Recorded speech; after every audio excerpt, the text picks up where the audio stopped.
বনভূমিকে বলো, বনভূমি, ওইখানে একটি মানুষ লম্বালম্বি শুয়ে আছে, অসুস্থ মানুষ।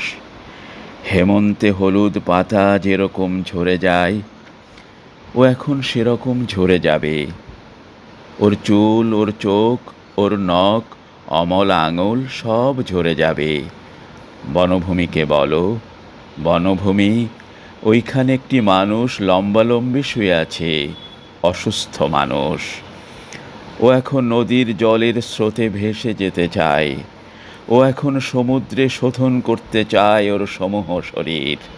ও এখন মাটি হতে চায়, শুধু মাটি। চকের গুঁড়োর মতো ঘরে ফিরে যেতে চায়।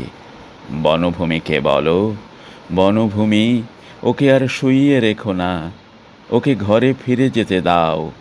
যে যাবার সে চলে যাক, তাকে আর বসিয়ে রেখো না।